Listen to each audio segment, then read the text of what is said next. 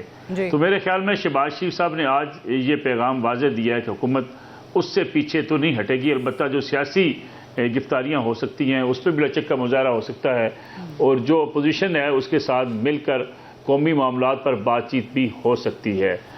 دوسرا اب شہباز شریف صاحب کے لیے ایک بڑا چیلنج ہے، وہ ہے پارلیمنٹ کی کارروائی۔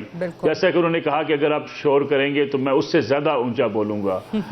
گویا یہ تصور کر لینا کہ پارلیمنٹ کے اندر مسلسل محاذ آرائی اور جھگڑا چلتا رہے گا، اس سے اوائڈ کرنے کی کوشش تو کی جائے گی لگ رہا ہے حکومت کی طرف سے، لیکن اس کی بنیاد پر شاید جو ہے وہ کام رکنے والی جو نوبت ہے، جس طریقے سے کہا گیا کہ ہم اسمبلی کو نہیں چلنے دیں گے وہ نہ آئے، قانون سازی نہیں ہونے دیں گے، حکومتی بلز جو ہیں وہ پاس نہیں ہونے دیں گے، وہ ساری آپ نے تمام ان کے رہنماؤں کی بات سنی ہوگی۔ دیکھیں بل روکنا میرے خیال میں اپوزیشن کے لیے ممکن نہیں ہوگا جب تعداد جو ہے وہ شور شرابہ ہو سکتا ہے، اس پہ بھی مجھے لگتا یہ ہے، میری رائے ہے، ذاتی رائے ہے کہ آنے والے دنوں میں آپ کو کچھ آوازیں ایسی اٹھتی نظر آئیں گی جو یہ ضرور کہیں گی کہ ہمیں قومی اسمبلی کے اندر یا پارلیمان کے اندر جو ہے جس قسم کا رویہ اب ہوتا چلا جا رہا ہے اس سے اوائڈ کرنے کی ضرورت ہے، اور ایسی آوازیں میرے خیال میں پھر اپنا وزن جو ہے وہ اس پڑھنے میں ڈال دیں گی کہ حکومت کو اور اپوزیشن کو مل کر چلنا چاہیے۔ رانا آفتاب صاحب کے پاس پنجاب کے اندر آپ نے دیکھا مریم نواز چل کر گئی، ایک اچھے رد عمل کا مظاہرہ کیا رانا آفتاب صاحب نے، اور اس سے یہ گمان اب ہونے لگا ہے کہ شاید آہستہ آہستہ جو شور شرابہ ہے وہ بھی کم ہوتا نظر آئے گا۔ اس کی بنیادی وجہ یہ ہوگی کہ جو پارلیمان میں آئے ہوئے لوگ ہیں وہ بار بار یہ بات کہہ رہے ہیں کہ جس طریقے سے ماضی میں حکومت سے ہم باہر نکلے، اسمبلی سے ہم باہر چلے گئے، اپنی حکومتیں توڑ دی، اس کا ہمیں نقصان ہوا ہے، تو شاید میرے خیال میں یہ محاذ آرائی اس نوبت تک نہ جائے۔ اس وقت بھی جو پی ٹی آئی کی سین وائسز تھیں ان کی طرف سے یہی بار بار کہا جا رہا تھا کہ پارلیمان سے نکلنا جو ہے وہ کوئی اچھا اقدام نہیں ہوگا، لیکن بہرحال ان کی نہیں سنی گئی۔ اینی وے عامر الیاس رانا صاحب، ایک تو ظاہر ہے شہباز شریف صاحب کی بطور وزیر اعظم پہلی تقریر، اس پہ ذرا تبصرہ فرمائیے گا، اور ساتھ ہی ساتھ ان کو جو اتحادیوں کا ووٹ پڑا ہے، ایسے میں کچھ ایسے اتحادی بھی ہیں جو پہلے تھے اور اب نہیں ہیں۔ مولانا فضل الرحمان دوری اختیار کر چکے ہیں، اختر مینگل جو ہیں وہ شامل نہیں ہوئے پروسیس کے اندر، محمود اچکزئی جو ہیں وہ بلکہ اپوزیشن کے سنی اتحاد کونسل کے صدر کے لیے امیدوار ہیں۔ تو آپ کو لگتا ہے کہ یہ کہیں نہ کہیں کوئی چیلنجز ہو سکتے ہیں اس حکومت کے لیے اور خاص طور سے شہباز شریف صاحب کے لیے؟ ملک صاحب نے بڑی اچھی گفتگو کی، لیکن ان کا ایک فکرہ تھا کہ میں اس سے تھوڑا سا اختلاف کرتے ہوئے، انہوں نے کہا تھا یہ ایک بیانیہ بن رہا تھا کہ مفاہمت کی بات ہو۔ میں سمجھتا ہوں وہ بیانیہ بنایا جا رہا تھا، وہ مارکیٹ کیا جا رہا تھا، اس پہ سٹا تھا جو شہباز شریف نے زیرو کر دیا، اور انہوں نے بڑی کھل کے بات کی۔ دو چیزیں ہیں، جہاں وہ مفاہمت کی بات کر رہے ہیں وہاں وہ دبنے کی بات نہیں کر رہے۔ انہوں نے کہا آپ بولیں، میں آپ سے زیادہ اونچا بول سکتا ہوں۔ وہ عمران خان کی طرح گھبرائے نہیں کہ تقریر ادھوری چھوڑنی پڑ گئی تھی، یہی کچھ اس وقت عمران خان کو سامنا تھا۔ کوئی ایسی بات نہیں ہے، پارلیمنٹ کے اندر اس طرح کے ہنگامے ہوتے رہے ہیں، کوئی پہلی دفعہ نہیں ہو رہے، اور دنیا بھر میں بھی ہوتے ہیں، ہمارے ہاں بھی ہوتے رہے ہیں، تو یہ کوئی ایسی بات نہیں ہے۔ یہ ہے ول کے ساتھ کہ گورنمنٹ نے مطلب اپنی تقریر کرنی ہے کر لی، اپوزیشن نے شور کرنا تھا کر لیا، عمر ایوب تقریر کرتے رہے، وہ پی ٹی وی کے ذریعے تمام چینلز پہ بھی آ رہی ہے۔ کوئی ایسا ایشو نہیں ہے کہ آپ اپنا کیتھارسس کریں، پارلیمنٹ ہے ہی کیتھارسس کا نام۔ اگر آپ یہاں سنیں گے نہیں نا پھر پھڈے پڑیں گے، پھر سڑکوں پہ جاتے ہیں۔ جب آپ کو یہاں چانس مل رہا ہے، آپ دیکھیں کہ 91 اراکین گنڈا پور صاحب کے ساتھ ہیں، اور ایک خاتون نہتی اکیلی آ کے وہ ایک گھڑی لہراتی ہے اور اس نے پوری اسمبلی کو آگے لگا لیا۔ گو کہ وہاں غلاظت پر مبنی فکرے بازی ہوئی، دوسرے دن ہوئی اور تیسرے دن انتہا کر دی گئی۔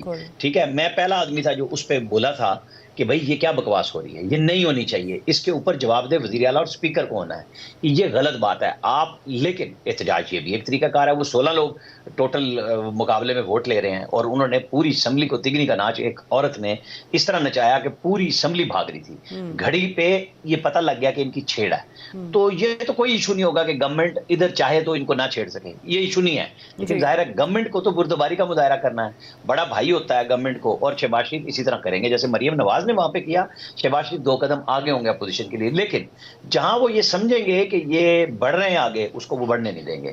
قانون سازی میں انہیں کوئی مشکل نہیں ہونی, 91 لوگ ایک طرف, 201 لوگ ایک طرف, اور 202واں ووٹ جو ہے آپ سمجھیں اسپیکر اوپر بیٹھے تھے اور 1 ووٹ کی ابھی وضاحت آنی ہے.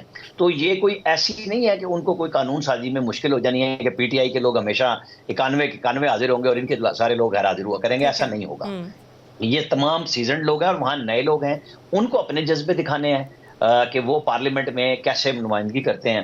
شہباز شریف نے انٹرنیشنل سے لے کے اور لوکل تک ہر چیز کا احاطہ کیا. 2 سال تک کی کم سزاؤں پہ انہوں نے کہا عدلیہ سے بات کریں گے, اور باقی 9 مئی پہ جو انہوں نے کیٹیگوریکلی میسج دیا وہ میرا خیال ہے کافی ساروں کے لیے کان ہوں گے. اور مرکزی ملزم اس کے عمران خان ہے. کی دیگر ممالک کے ساتھ تعلقات پہ بات کی, اور خاص طور سے جو ابھی پی ٹی آئی کا خط گیا IMF کو, اس پہ بھی انہوں نے بات کی, اس سے جو مشکلات ہوں. نہیں بالکل, شہباز شریف نے کوئی چیز چھوڑی نہیں. یہی وہ بات تھی جو ہم وہاں واچ کر رہے تھے بیٹھ کے کہ کہاں گھبراتے ہیں, کہاں وہ رکتے ہیں. لیکن ہمیں اندازہ تھا کہ شہباز شریف ایسا کام نہیں کریں گے. انہوں نے کیا اور جواب بھی دیا اپوزیشن کو, اور بہت اچھے انداز سے دیا. اب سمجھنے کی بات یہ ہوگی کہ عمر ایوب آج اپنے لیڈر کے لیے وہ جو بار بار کہہ رہے تھے پی ٹی وی, چونکہ وہ جیل میں پی ٹی وی ہی دکھایا جاتا ہے, تو وہ جوش خطابت اپنا دکھا رہے ہیں, وہ دکھائیں گے خان صاحب کی خوشی کے لیے, اور یہ ہونا چاہیے. ایک لیڈر کی پارٹی جی آئی ہے. وہ تو پھر انہوں نے کل گنڈاپور صاحب کی بھی تقریر دیکھی. چھوٹی سی بات میں کر دوں, 3 نومبر والے سانے پہ وہ بات کر رہے ہیں. آپ اور ہم کیسے بھول سکتے ہیں کہ چودھری پرویز الہی بار بار کہتے تھے کہ میں نے ان سے کہا ہے کہ اپنی مرضی کا SHO وزیر آباد میں لگائیں اور پرچہ درج کرا لیں پوری پی ٹی آئی سے. یہ ان دنوں کی بات ہے جب ناراضگیاں بھی ہو رہی تھی, باتیں بھی ہو رہی تھی, لیکن پی ٹی آئی نے کوئی ایک SHO نہیں دیا. آپ نے انویسٹیگیشن کی بجائے پہلے دن ہی الزام لگا دیے اور پاک فوج کے افسروں پہ لگا دیے. تو ایسے نہیں ہوا کرتا. تو آج عمر ایوب جس سانے کو 9 مئی کے ساتھ 3 نومبر کو مماثلت دے رہے ہیں, وہ بہت بڑا فرق ہے. ایک اسٹیٹ پہ حملہ ہے, ایک حملہ ہوا, سب نے اس کو کنڈیم کیا, کسی نے نہیں کہا کہ بہت اچھا ہوا, اور کوئی ذی شعور نہیں کہہ سکتا. اب آنے والے دنوں میں مجھے تو لگ رہا ہے کہ مولانا فضل الرحمان, محمود اچکزئی, یہ لوگ اپوزیشن اور حکومت کے درمیان میں کچھ مفاہمت اور پل اور بلا رستہ اختیار کریں. اچکزئی صاحب بھی اوکے, ٹھیک ہے. مجھے بتائیے نصر اللہ ملک صاحب, ہم دیکھتے ہیں کہ یہ الزام جو ہے وہ حکومتوں پہ لگتا ہے اقتدار میں آنے کے بعد کہ جناب اسٹیبلشمنٹ کی سپورٹ سے آ گئے ہیں. پی ٹی آئی کے حوالے سے اوبیسلی چیزیں تھیں, ابھی بھی اب یہ حکومت میں ہیں تو اب ان کو سننا پڑ رہا ہے, یہ تمام چیزیں چل رہی ہوتی ہیں. لیکن ایک المیہ جو ہم نے دیکھا ہے بہت عرصے سے پاکستان کی حکومتوں کا, کہ جب آپ کو حکومت مل جاتی ہے, آپ کو اقتدار مل جاتا ہے, تو آپ کو لگتا نہیں ہے کہ آپ حکومت میں, آپ اپوزیشن کی طرح, جیسے پی ٹی آئی کے حوالے سے ہم ہمیشہ بات کیا کرتے تھے کہ پی ٹی آئی ابھی بھی حکومت میں آنے کے باوجود بھی لگتا ہے ان کو کہ اپوزیشن میں ہی ہیں, جیسے وہ باتیں کرتے ہیں, اسرٹ نہیں کر پاتی حکومت, وہ ان کے لیے ایک بڑا مشکل ہو جاتا ہے. شہباز شریف صاحب کے لیے, جن کے بارے میں آلریڈی یہ کہا جاتا ہے کہ تمام حلقوں کے ساتھ بڑے اچھے تعلقات رکھتے ہیں اور اتحادیوں کو بھی جب ساتھ لینے کا معاملہ ہو تب بھی وہ ایک بہتر چوائس کنسیڈر بھی کیے گئے, ان کے لیے یہ چیلنج ہے کہ واقعی خود کو ایز پرائم منسٹر یا اپنی حکومت کو اسرٹ کروانا. دیکھیں, ہمارے ایک استاد تھے, وہ بڑی خوبصورت بات کہا کرتے تھے کہ فلاں ایک ٹیچر کا سفارش پر یا پرچی پر بھرتی ہو جانا اتنا بڑا جرم نہیں ہے جتنا بھرتی ہو کے نہ سیکھنا. آپ نے بالکل درست کہا, آپ نے بالکل درست کہا کہ ہمارے ہاں سیاسی حکومتیں اسٹیبلشمنٹ کی مدد سے اقتدار میں آتی رہی ہیں, اور اس سے کوئی اپنے آپ کو جو ہے وہ بری ذمہ قرار نہیں پا سکتا. یہی حال عمران خان صاحب کا تھا. اگر انہیں اس وقت سپورٹ نہ کی جاتی, پورا ایک 8-10 سال کی ان کے پیچھے ایک ساری سپورٹ نہ ہوتی, تو شاید وہ اس ملک کے وزیر اعظم بننے تک کا سفر طے نہ کر پاتے. آج کی حکومت کے اوپر بھی الزام ہے کہ اسٹیبلشمنٹ کی مدد سے وہ اقتدار میں آئے ہیں, لیکن سوال یہ پیدا ہوتا ہے کہ اگر آپ اسٹیبلشمنٹ کو اس کے کردار تک واپس لے جانا چاہتے ہیں, آپ اسٹیبلشمنٹ کو چاہتے ہیں کہ وہ سیاسی مداخلت ختم کر دے, تو پھر آپ کی جو پولیٹیکل حکومت ہوتی ہے اس کے پاس راستہ بڑا واضح ہوتا ہے. وہ اچھی گورننس کرے, وہ عوام کے مسائل حل کرے, وہ اپنے کام پر فوکس کرے, وہ ان ترجیحات کو اپنی بنیاد بنا لے جو وہ الیکشن مہم کے دوران جس کی وہ تقاریر کرتے رہے یا نعرے لگاتے رہے. ہوتا یہ ہے کہ اقتدار میں آنے کے بعد جو ہمارے ہاں ایک کلچر ہے کہ وہ سمجھتے ہیں ٹھیک ہے اب ہمیں اقتدار مل گیا, اب ہمیں نہ گورننس کی ضرورت ہے, نہ ہمیں عوامی مسائل کی طرف توجہ دینے کی ضرورت ہے, نہ ملک کی اکانومی کو بہتر کرنے کی ضرورت ہے, نہ بڑے پیمانے پر ریفارمز کرنے کی ضرورت ہے. جب اس میں سیاسی حکومتیں ناکام ہوتی ہیں تو پھر انہیں پھر اگین اسٹیبلشمنٹ کی جو ہے سپورٹ درکار ہوتی ہے کہ نہیں ہماری حکومت کو بچایا جائے. کیا عمران خان صاحب کے راستے میں اسٹیبلشمنٹ ان کو لے کر آئی تھی؟ عمران خان صاحب اگر کارکردگی کا مظاہرہ کرتے تو کیا ان کی حکومت جو ہے اس کے راستے میں روڑے اٹکائے جاتے؟ آج شہباز شریف صاحب اقتدار میں آئے ہیں، شہباز شریف صاحب محنتی آدمی ہیں، اسٹرگل کرنے والے آدمی ہیں، لیکن چیلنجز جو ان کے سامنے ہیں، IMF کے پاس اگلے مہینے انہیں جانا ہے، قطر، سعودی عرب، کویت اور ان ممالک کے ساتھ، خلیج کے ممالک کے ساتھ ان کے درینہ تعلقات ہیں، ترکی کے ساتھ ان کے بہت سے تعلقات ہیں.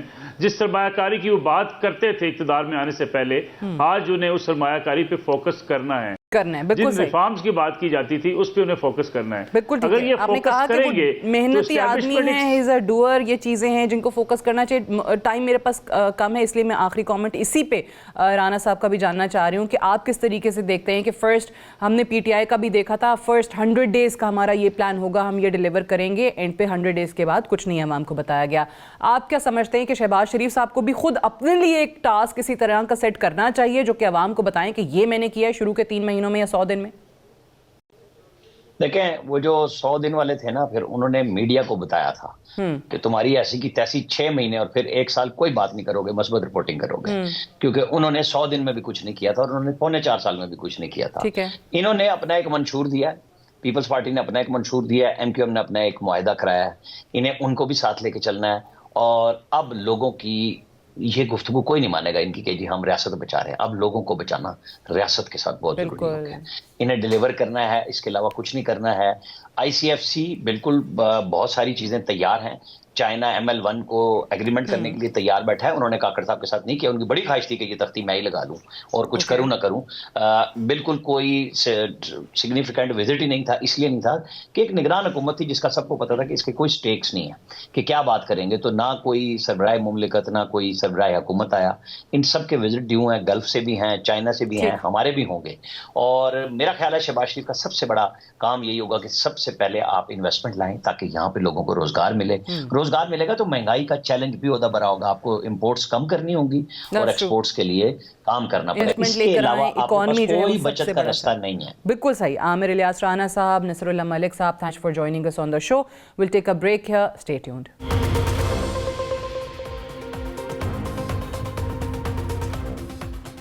مغربی ممالک بالخصوص امریکہ کے یورپی اتحادی صدارتی انتخابات 2024 پر نظریں لگائے بیٹھے ہیں. برطانیہ، فرانس، جرمنی یا G7 کے دیگر ممالک سب کے سب امریکی صدر ٹرمپ کی وائٹ ہاؤس میں واپسی سے گھبراہٹ کا شکار ہیں. یورپی ممالک کا ماننا ہے کہ سابق صدر ڈونلڈ ٹرمپ کی نومبر میں متوقع فتح میں سب سے اہم کردار موجودہ صدر جو بائیڈن ادا کر رہے ہیں. یوکرین اور اسرائیل پالیسی بائیڈن کی مقبولیت میں کمی کی سب سے اہم وجہ ثابت ہو رہی ہے. نومبر 2024 میں ہونے والے انتخابات میں امریکی عوام نے بائیڈن اور ٹرمپ میں سے کسی ایک کو چننا ہوگا اور اس مرتبہ امریکی عوام کے لیے فیصلہ پہلے سے زیادہ دشوار ہوگا. امریکیوں کو 2 برائیوں میں سے کم کا انتخاب کرنا ہوگا. اب ہم بآسانی اعتماد کے ساتھ کہہ سکتے ہیں کہ امریکی انتخابات ایک صہیونی صدارتی انتخابات کی فہرست میں شامل ہو جائیں گے. امریکی عوام ایک ایسے صدر کے خلاف اپنے ووٹ کا استعمال کریں گے جو نسل کشی کو روکنے کے بجائے نسل کشی کو ہوا دینے اور اکسانے کے لیے تاریخ میں یاد رکھا جائے گا. جو بائیڈن کو 2 جنگوں، یوکرین روس جنگ اور اسرائیل کی فلسطینی عوام کے خلاف جنگ کی بدولت نفرت اور حقارت سے دیکھا جائے گا. جو بائیڈن کے مستقبل کی تصدیق رواں ہفتے امریکی ریاست مشیگن کے ڈیموکریٹک صدارتی پرائمری میں اس وقت ہو گئی تھی جب 1 لاکھ سے زائد باشعور امریکیوں نے ان کمیٹڈ یا غیر پابند ووٹ دیا. ہم میں سے بہت سے لوگ یہ نہیں جانتے کہ ان کمیٹڈ ووٹس کون سے ہوتے ہیں. مشیگن ڈپارٹمنٹ آف اسٹیٹ کے مطابق ان کمیٹڈ کو بیلٹ میں منتخب کرنے کا مطلب ہے کہ ووٹر پارٹی کا ووٹ استعمال کر رہا ہے لیکن بیلٹ پر پارٹی امیدوار کو ووٹ دینے کا ارادہ نہیں رکھتا. مشیگن کے ووٹرز نے اپنے غصے کا اظہار کرتے ہوئے نہ صرف بائیڈن بلکہ ڈیموکریٹک پارٹی کو واضح پیغام دیا ہے کہ وہ بائیڈن اور پارٹی کی فلسطینیوں کی نسل کشی کی پالیسی کے خلاف ہیں اور وہ کسی صورت ایک بیمار زائنسٹ کی حوصلہ افزائی کرنے کے لیے تیار نہیں ہیں. بائیڈن اور ڈیموکریٹک پارٹی پڑھے لکھے امریکیوں کے درمیان اپنی قدر بہت تیزی سے کھو رہی ہے. ایک بڑی تعداد میں امریکی صدر بائیڈن کو اسرائیل کے ساتھ جنگی جرائم میں برابر کا شریک سمجھتے ہیں. بائیڈن بہت دیر کر چکے ہیں اور ڈیمیج کنٹرول بھی ممکن نہیں رہا. گزشتہ 5 ماہ کی اسرائیل پالیسی کی بدولت غزہ کھنڈر بن چکا ہے.